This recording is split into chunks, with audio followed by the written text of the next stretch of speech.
let's start with वो करना है क्या? Yo. yo guys, welcome to our Welcome channel. back. Hello, everyone. वही तो करो. I think I can keep this. Yeah, I don't know. I don't know whether we should keep this, but this is like our first video on the channel. So this is our official tagline is four at the back. Let's start with discussing the World Cup. How was everybody's experience in World Cup? Miranda, do you want to go first? Yeah, so the World Cup, I mean, like it's been an amazing tournament. I think this is my favorite World Cup for sure. Like I have been heavily involved in almost all the games on TV, and like I gotten a chance to see a match live. So me and my dad, we went to Norway versus Senegal in the New Jersey Stadium. So it was good because that was the same stadium where the final was held. And like I got to see like Haaland train itself, and then after that, when the match started, it was a very good game. It was like it finished 3-2, and the very fact that I got to see, like I kind of like switched on my video when Haaland was running in open play, and then like he scored in that play, so that was all captured on video. So Oh, that was the first goal or the second goal? yeah, that was the first goal that he scored. Yeah. The good thing was that the goal was on your end. Like if I was going on the first match and I would have missed the goal on the other end, that would be so crazy. But things Yeah. are Yeah. Vishal, you also went to the. I think Vishal and Miranda are the only two who went to Yeah, the stadium. on the same topic, I got to see Mbappe missing his penalty on very close to where I was sitting. But both the goals they scored was on the other side. Mhm. You went for France versus? I went for France versus Morocco. Oh, the round of 32, right? Or round of 16? The round of six quarterfinals, I think. Yeah. Oh, yeah. Okay. Cool. Yeah, I also wanted to go. I got just too cheap. So we live very close to the stadium. I think it's like 20-minute walk from where I live, or maybe 30-minute walk. But I got too cheap. Like I was thinking I'll get a ticket below 150 or something like that. And I got some ticket around like 180, 190, but I should have just taken it and gone. But that's one thing I will say. Like I don't know when next I will watch a World Cup match. So I should But have what just game gone. was it? Some random game in Austria versus Turkey or something like that. Like not a very like none of the good teams. I think only USA played here, and none other good teams. But still, like a World Cup game is World Cup game. Mm-hmm. Yeah. Especially it was under 200. I can understand like not paying 300-400 for that kind of games. But I got 3-4 tickets for under 200. I was just waiting it to go below 150, but never went. But on that note, actually, one of the things you will remember this World Cup by is all the controversy around the prices, right? Like it started off with so much more than Qatar, but then eventually it was even higher.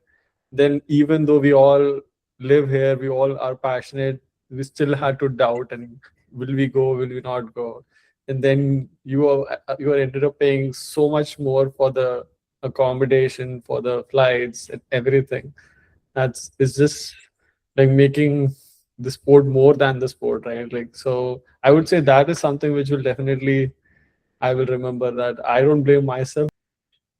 Yeah, I think towards the end of the, like, even when I was just casually looking at other games as well, even though they reduced the prices on the last day, the airline ticket prices are still expensive, so it doesn't make the trip worth it. Yeah, that makes sense. But like I spoke to a Morocco fan when I was traveling to the stadium, like on the train, and that guy had only traveled for the game one day before, and he was going to leave on the same day. And but one thing I will say, having the games in the same country that you live in, actually, at least watching on TV, the experience becomes better because you can watch. Like I watch most of the games. I think semi-final and the final are only unluckily games I missed. But before that, I was able to watch most of the game, and my family was also here, so I was also like watching with them. So it was so much fun. Please let everyone know why you missed semi-final and final. Yeah. So I missed the games after quarter-final is because I had a baby boy a couple of days before the semi-final match. So I was taking care of nights and my wife was taking care of the afternoon. So when the games were going on, I was actually sleeping. Same happened with final two. I was sleeping, and when I woke up, I think I watched like the game was actually over.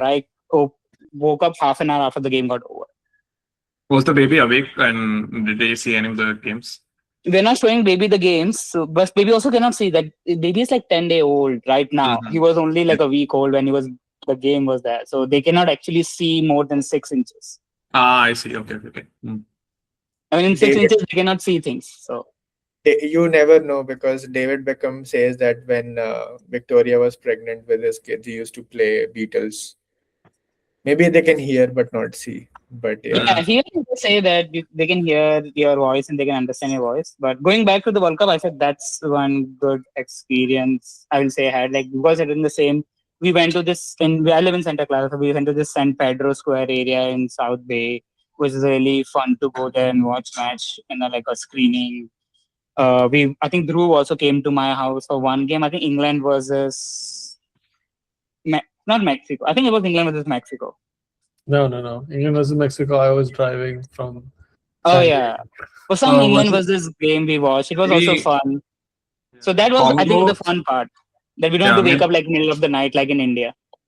so maybe Congo or Congo was the round of 32 game. No, after the Mexico game, I think he was. Oh, after Norway. Mexico game. Norway, yes. Norway, Norway game, Norway. yes. Because we were shouting on Charlotte to miss such an easy chance to pass to not Mbappe, Haaland. Yeah, we So, watched two games back to back, right? yeah. Both the So game the same day. Usher also came, one of our other friend also came. So Uh, that was that also fun. Otherwise, yeah. if in India, I was talking to my cousins in India. They're like, oh, we have to wake up in the middle of the night or sometimes 6 in the morning. So it's not worth. You can't hang out with people at that time. So I think that's will say is a good thing about having the World Cup in your own city outside of able to go to the stadiums. okay, For cool. me, the other pseudo good or bad thing was like I personally don't like expanding the World Cup because I feel like then it just becomes more about the money and the quality dilutes. So even though the normal fan would be like, "Oh, I see more goals," I don't see like personally I would lose more and more of interest if we have say 64 teams the next time.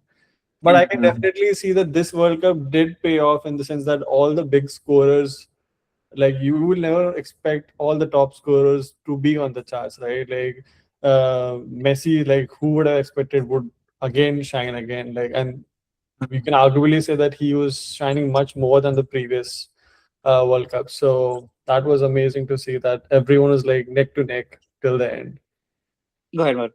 Yeah, so also in the expanded format in 48 teams, right? You like the teams that you don't expect to see in the regular 32 format, they have shined. Like Cape Verde, then you have Paraguay also, and Norway. So these three teams are like have made it like very far in the tournament. I don't think they would have made it if it was just a round of 32. Yeah. Last time Morocco was there in round of Semi-final. semifinals. Yeah. No, So I think with more teams there are like more stories if they even if they're minor. Yeah. And yeah, I agree with the fact that that because more games, FIFA was again charging so much money for the tickets, even for like if two small teams were playing. But I think you still get a lot of stories. Scotland were so bad in this World Cup, but they will be remembered because of the crowd. Because they Um, drank all the beers out of Boston. Because I was yeah, reading this news story in the game. Yeah. But yeah, it's yeah, I think definitely good. one thing I will say I don't agree with this is like I actually like the 48 because again Cabo Verde, DR Congo, for example, all this Uzbekistan is another. They did not win, but like that story was like I feel like FIFA is getting money out of it unnecessarily more, but overall I like the story. Like more fun to watch rather than just. I personally was not like I did not mind 48 games, so that's one But thing I then would you say. can just have the whole world playing the World Cup. Then just don't have any qualification. It's I mean because that's you probably don't not watch possible. qualification. That's why Yeah. you feel this is good. I feel that this 48 teams is a good line to draw. I mean, they were obviously experimenting, but and I know that I think this is a good line to draw, to be honest. Because But if yeah, they keep increasing, right, the qualification will yeah. become so easy in some of the continents that Mhm. those will make no sense. Hopefully India will qualify eventually then. Yeah, If I India feel qualifies when I'm alive, na, I will go to wherever in the world. If they play in Moon also, I will go there and watch games. yeah, 100%. Yeah, that's true. So there's one more bias I have for expanded. I think maybe somehow India will qualify. I don't know. I read this. I don't know if this is true, but like, did we just miss out on the World Cup because of the Qatar game, or that was like some? That was not the final game India was supposed to play. They could have Mhm. gone ahead and they would have had to play more games. But yeah, that Ah, definitely was a wrong decision. But mhm. Yeah. not like India is doing well on an international level. Uh, Mhm. Yeah. Chetri also retired, right? So yeah, even Yes. like ISL is in a very bad shape. Mhm. yeah. So Yeah. yeah, we have a Cool. long way to go. But yeah, hopefully, I think it's not staying 48 next time. It's expanding to 64 teams. 64. To be Oh, honest, interesting. I will say one thing: 64 is better than 48. Not because of more teams, it's because this third place BS. I think what will happen with 64 is there will be enough. Round of 32 will remain round of 32. It's just that top two teams from every group will go. So this third place drama was unnecessary, and I think it was unfair too because the teams who are playing later on could have played based on how their qualification is. So I think that's one thing good about 48 versus 64. Just in among those two, I think that is better. Just That's because assuming that FIFA will remove third place, but I don't think that will happen. They will just keep on adding, not removing stuff. I mean after Mhm. 32 is round of 64. So out of 68 team, you can't have 64 round of 32. So it's only be round of 32. They could do another round robin. Like I don't know. Like cricket when they Yeah. have like group games and then they have like another group and then they have like knockouts. Mhm. Yeah, I was watching it Yeah. with my wife and she was so shocked that how they have a group stage after a group stage in cricket. Yeah. Yeah.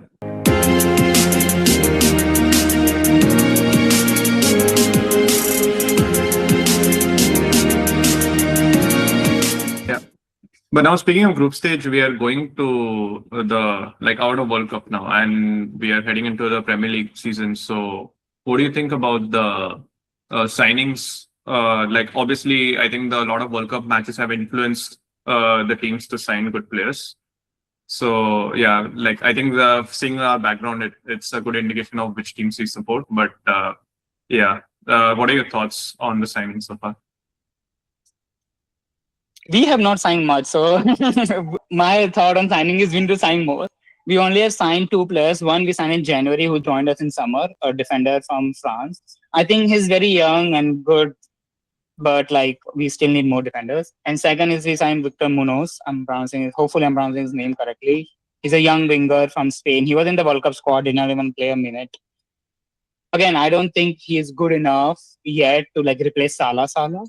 But Mhm. we need some space, like some players in the forward. So it's a good buy. I will say for 40 million, so not bad. But we still need to buy a lot more players. We were trying for this Mhm. I'm gonna butcher this name, but Diamonde from Ghana.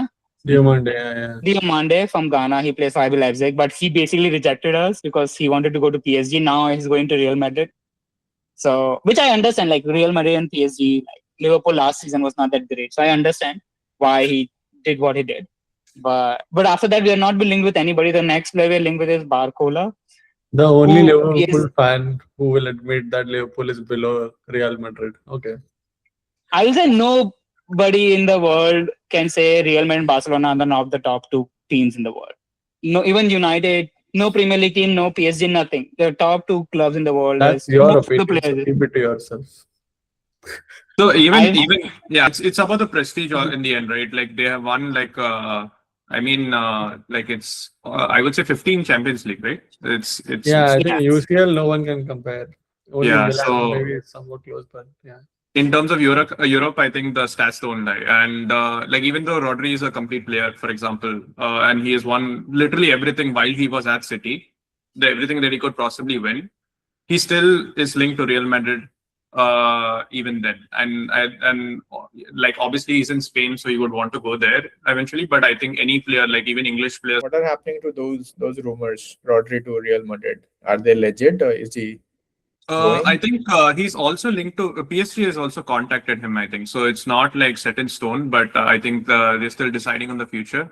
But I think we have signed Elliot Anderson just to like make sure that we are covered either way. And yeah, I think that's why we kind of like broke the bank for him. I feel it's slightly overpriced, but I feel it's a good asset for us for sure. I will say for Anderson, my opinion is he is at the level where Rice was when Arsenal bought him, or almost the level. Might not be 100%, but like almost near to that level.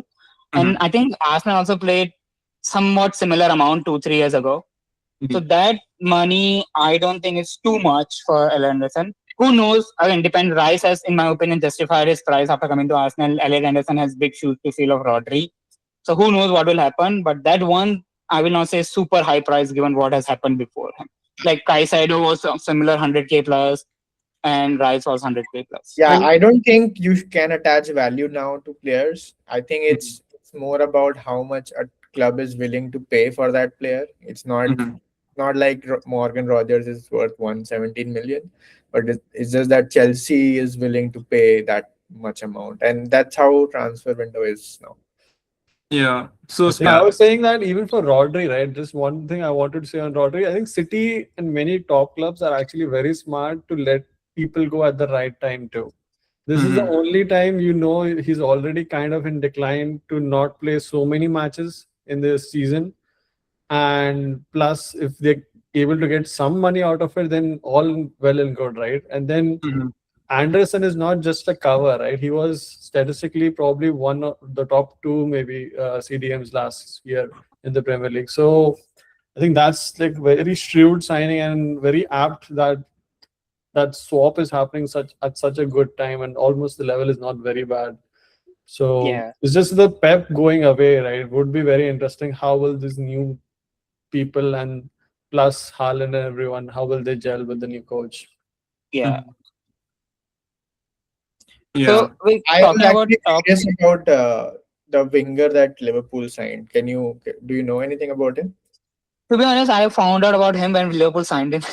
I did not. He's like good winger. I would say he's a good young player. He's not super like. He's not like. I think he's 22, 23, if I remember correctly, even younger than that. Let me quickly Google. It seems like Liverpool is back to its data-driven transfers with this transfer, right? Like last year, they just went like full old United by just throwing money at best players and overspending. I mean, we wanted to throw money this year too. Diomande just decided not to come to us. We were ready to meet 100 million euro valuation of him. It's just that he said he rather prefer PSG or Real Madrid. We are in link with Barcola too, and I don't think he's worth 170 million, so I don't think we'll pay that much. But we might break 100 million thing for him also. So I think we are spending more money because over the time our revenue has increased drastically since I think the FSG has taken us over like 10, 15, I don't know how long ago. I think we have money a lot more. Liverpool signing from last season should be treated as new signings because of the manager. I don't think we saw best of Isak or Words, and I think they can be Salah replacements under Iraola. Yeah, I was going to say the same thing because Florian Wirtz, I think towards the end of the season when he started getting in form. So I think the real test is like how he will gel with Iraola next season. Yeah, I will just say a few more things before we move on to other clubs. Is that we still need a lot of players though. Like we need at least 2 center backs in my opinion. We need at least one CDM kind of either or midfielder. Right back is a tricky situation because we only have Frimpong, which I have not been very impressed in first season. We only have 3 right backs. So that includes I see like we still need to spend. We also need one more winger at least, so Barcola if he joins or somebody else. So we still need to spend decent amount of money. One thing I think in my opinion, we should spend a large amount of money is a winger and a experienced center back because Van Dijk is also like 34 now, so he is still a very good defender, but it's declining. So he might only have his only 1 year contract left. He might sign extension of 1-2 more years, but he's not going to be there for long. So we need. I think he would have been a great, but he left went to City. So I think we still need to spend a lot of money this transfer window, in my opinion, because we did bad in last season. So I agree. I feel that Konate is also surprisingly he started for France also, right, in few games. So last game only, bro. I will say he never took the next step. He always, every season is like, oh, he's really good. Can he take the next step to be really, really good? But he never did that. Let's see if he do that at Madrid. But let's talk about United. I think that's the only team we have not talked about at all. So Chelsea also we didn't talk, right? Yeah, I can. I mean, I can hear you. let's go Chelsea, United, whatever. Yeah. I think for United, I can easily talk. So United is a very weird one because they showed. So the on one side, the good thing is I like the restraint Ineos is showing, especially United earlier. Like we used to sway people by United's name and then by like wages. So Sanchez and all, we always like outbid others like City and everything at the end, and we just got the player, but we eventually paid for it in the longer term. So last year, if you remember, we seeing 120 million for Rogers, and now you see 120 million roughly for both Cunha and Mbeumo. That feels so shrewd, right? Like such a cheap value for those two people. So on one side, I'm happy with that, but on the other side, I'm kind of weirded out with Ineos because you can't be like playing long game and also saying that we will win Premier League by 2027. They keep saying that, but then they don't. So next year. 27 is next year. I guess one more season, but it's weird because they don't show ambition, right? So, for example, every good team, when they want to win, eventually they might have to have this 1-2 marquee players, right? Which they have to overpay for. And our marquee player is probably towards his end. So we are already on the risk of that. And now we are not spending for, say, of Anderson, Matheus Fernandes, or anyone. And we are going towards shrewd signings again with like Santos, who is potentially a good player, but it's still a very inexperienced player in Premier League. And like Tielemans, I really like that signing. I wanted such kind of like smart signings all the time. Like at least one centre back like Liverpool, we should sign like that. But I'm kind of confused by what they want. But coming to the players who we should get, similar to Liverpool, I think both are who's our starting centre back for Liverpool for United. It's Dillit and Martinez, who are already injured. Before the season also they are injured. Wait, Martinez is injured again? I thought he was playing in the World Cup. Martinez No, he came off at the 45th minute, right, in the final. Oh my, that's so sad. He's always in. Oh my god, that's so sad. Dillit was injured last December, and they initially said he will be out for like few weeks.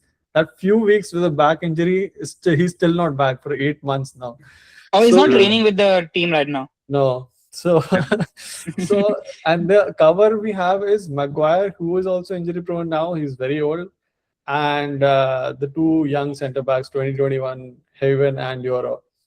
So I am very scared about the centre back, especially because we're playing so many games now. And last year, Shaw as well played almost all the matches, which is like the most rarest thing in the world. Yeah. So under your new manager, are you playing 2 at the back or 3 at the back? 4 at the back. Sorry, so 2 centre backs or 3 centre backs? Sorry, Yeah. 4 at the back. Then it is 2 because I think Maguire with 2 defender on his side can still like handle it. But just 2 centre backs, you need a lot of players. Yeah, I agree then. I think Maguire is very good in the back 3. I think so too. Even back 4, I would still say he's a good fallback option. Like he did pretty well whenever he was called on last year. And if you don't play a very big high line, then Maguire is okay winning back 4. Only the speed is his villain, right? So I would still take him any day for the backup and all the experience he has. I feel like there are only few players you would just give money to drive the culture. What about center forwards? What do you think? Like because you have Zirkzee, you have is Haaland sent to Italy or he's just on loan? Haaland was already sold last year. Sold. Okay, I was not sure. Okay. Yeah. Zirkzee, you have this new striker. Cisco's there and sometimes Cunha plays. So do you think it is enough or do you think you need to get one more? Yeah, so other fans keep saying that we should sell Zirkzee and buy another striker. And I kind of agree that Zirkzee has not impressed. Mhm. But last year we did see Mbuemo play as striker. We did see Cunha play as striker, and both of them, honestly, I'm not very sure how will they three start together. So Cunha at the left and Mbuemo at the right, because I also like Ahmad, who brings more of a dribbling and a Mhm. wing kind of capacity, right? So I feel that kind of cover is okay for me, but the reports are like Xerxes might still go to Italy and they would still buy someone, but I personally would prefer just take the money and spend it maybe on a left back. Lewis Hall was initially linked, but I don't see anything now. And Okay. center backs, but let's see what will happen. Even center midfield, we lost Casemiro and Nugarte, and then we Yeah, reduced to two people now. So we just have three center midfielders. I felt you needed center midfielder before you lost all of them. Yeah, So yeah, you need to cover for them plus get another center midfielder. yeah. We are Yeah, linked So with yeah, Manu Kone, so Anderson level signing who plays like a similar game as well. I think United is covered in attack. Burton. I think it's just defense and midfield at United. yeah. I Especially with I Rashford also coming back, right? Unless we sell him, I don't see they will signing anyone. Yeah, that's what I was about to say. Rashford, I was thinking can also play as a forward too, because I feel like Rashford is, I know, as a left forward, as like a wide forward as his main thing, but his capabilities to play as a forward who runs behind the defense if somebody's playing high line, that's good. Now, like just quickly talking about Chelsea now. Rogers, obviously the biggest name. Yeah. I think biggest name of the season yet, unless Vinny Junior goes somewhere. So, what is your opinion on that and overall Chelsea transfer thing? So I think Chelsea has moved fast and moved well. So last season I had basically declared after during the shittier times that we need to address four things. One, obviously the manager. Second, center back. Third, goalie, and fourth, a left winger. So I think we have quickly addressed three of those. It's just the goalkeeper, assuming Lacroix joins. Um, it's just the goalkeeper that we need to address, and I think that would make this a Are you 10 linked or with 10. anybody in Sorry, goalkeeper? Are you linked? we In are goalkeeper, are you linked linked with, with anybody? we are linked with a few people.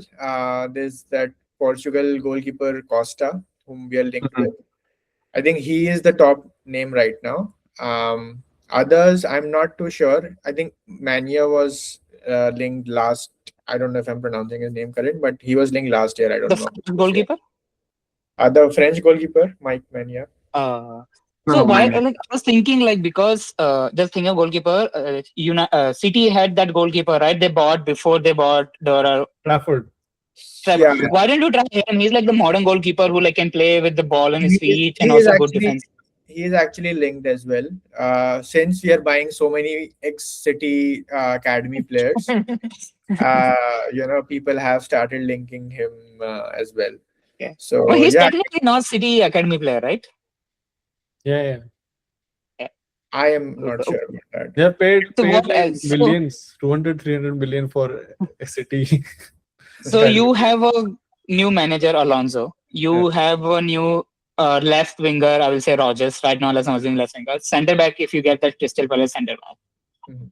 But do you think you have enough center backs even after he joined? Quality center backs. You have enough center back, yes. Your numbers you Yeah, have. but like a lot of them are injury Have prone also, right? Yeah, I think one thing we need to kind of going tangent here. One thing we need to address is selling. So, like we have 38 players on our squad, and we need to register 25.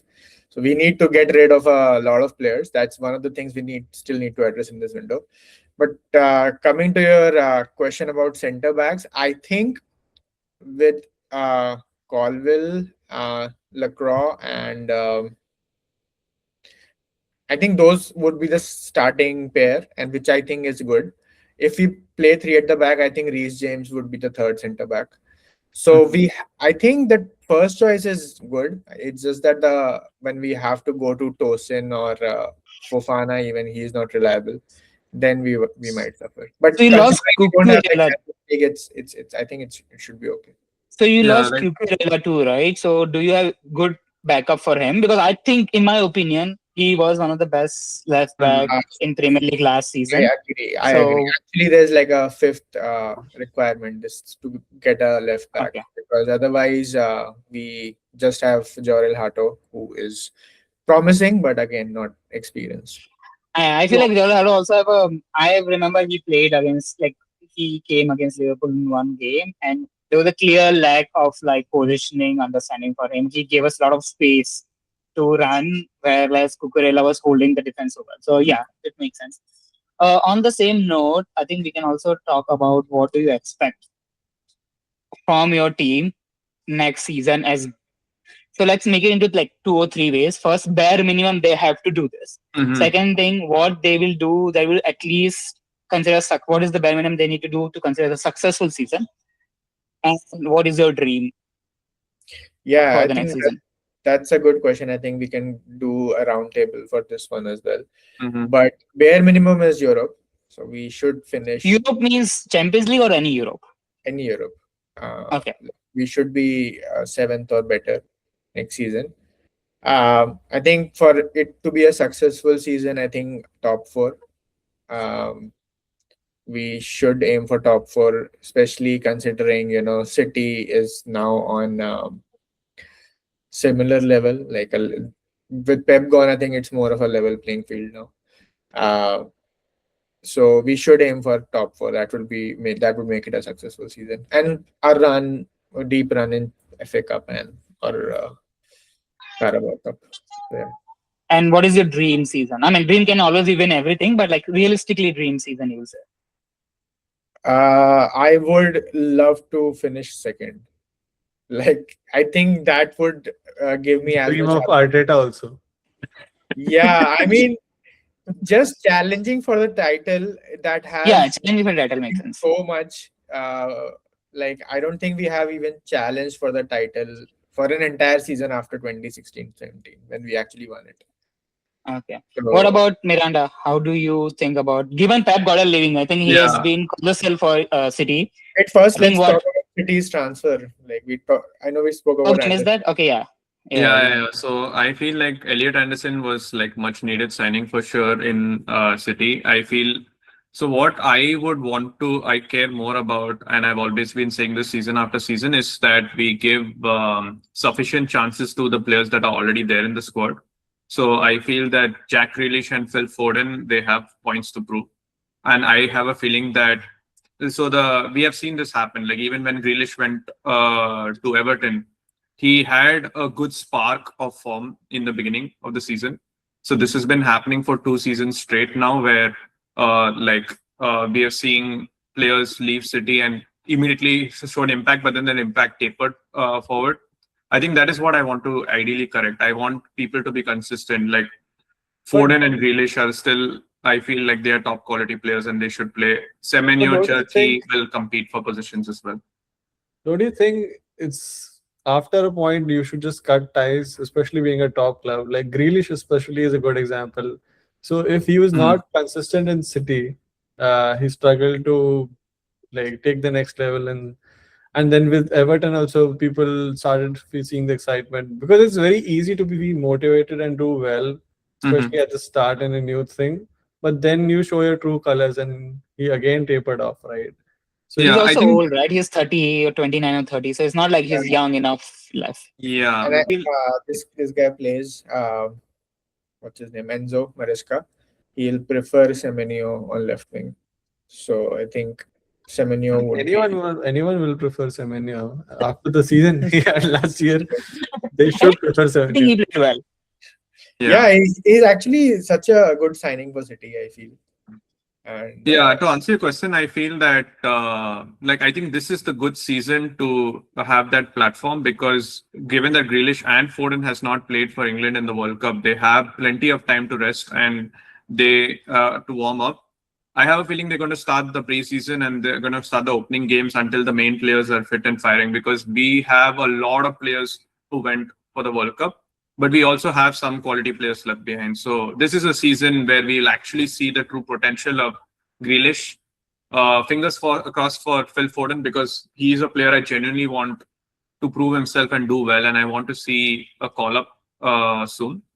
Yeah, but going back to it, it's City lineup or call up for England lineup? For City lineup also is not. yeah. I mean, like of course both. So Foden had spells last season, but and he did play well in certain games. But however, he was not consistently in the starting 11. Turkey eventually took his spot. So Okay.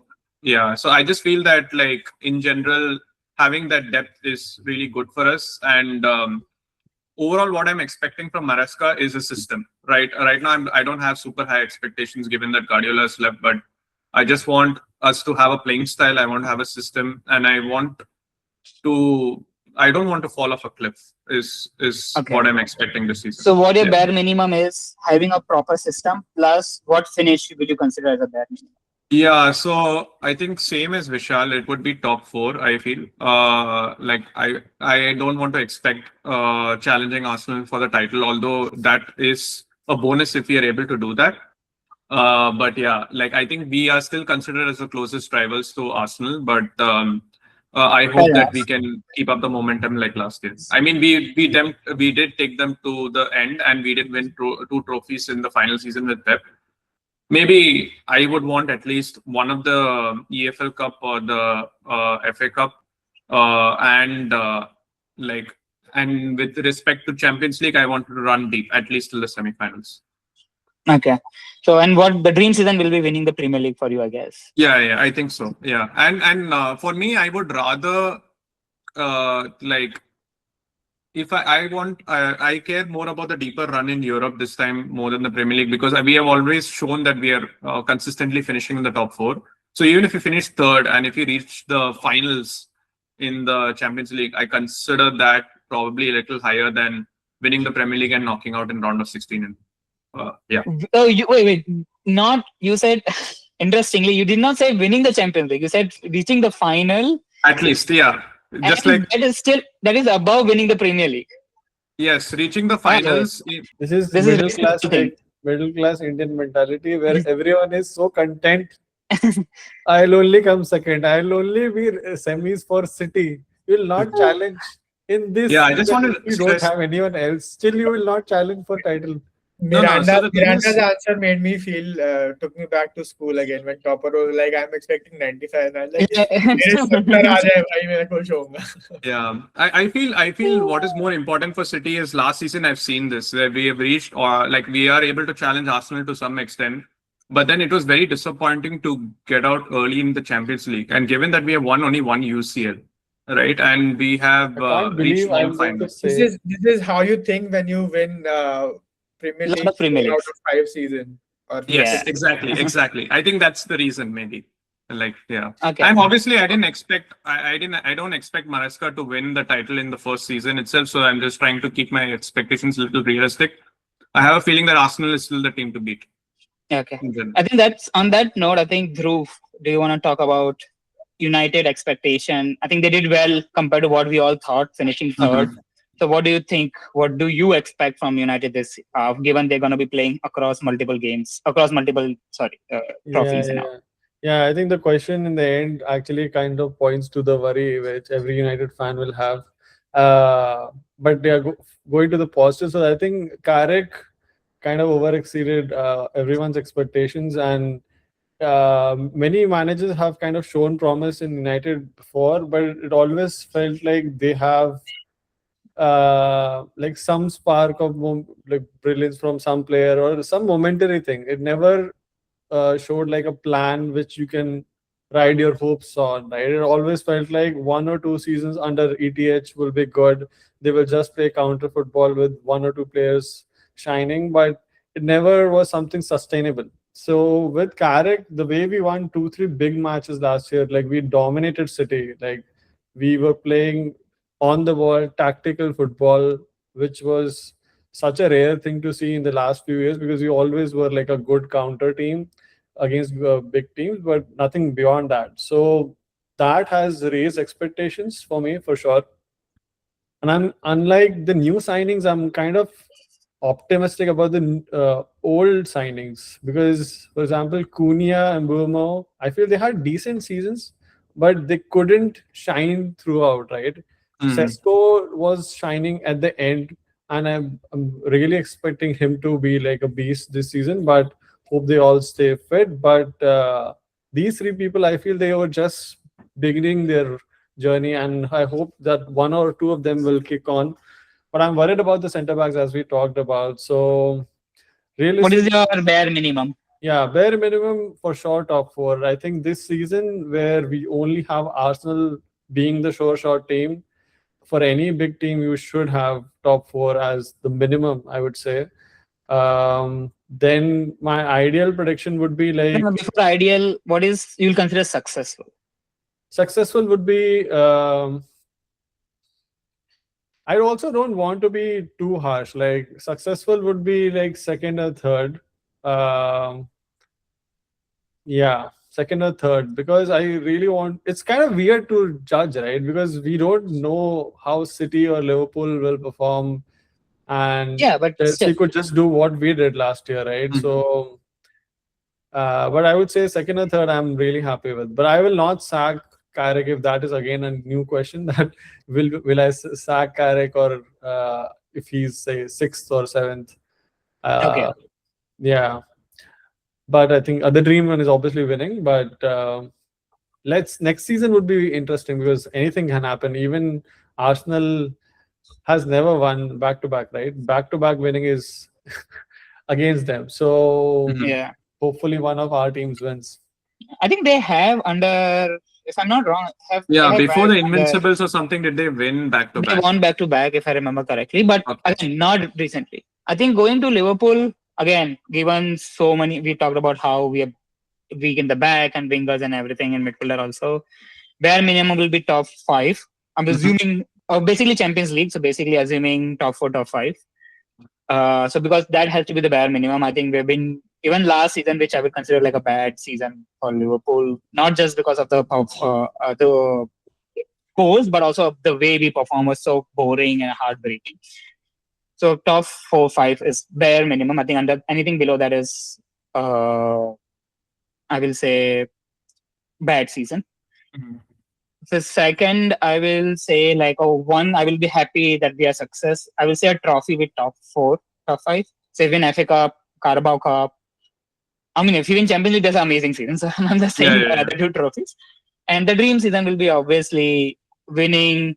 So obviously winning Champions League or Premier League is obviously a dream. But the second dream can be like, I still will be very, very, very happy is kind of similar to like either go till the final of Champions League or compete for the Premier League till the end, but slightly missing it out. Like how we missed out against Pep Guardiola's City by 1 point, right?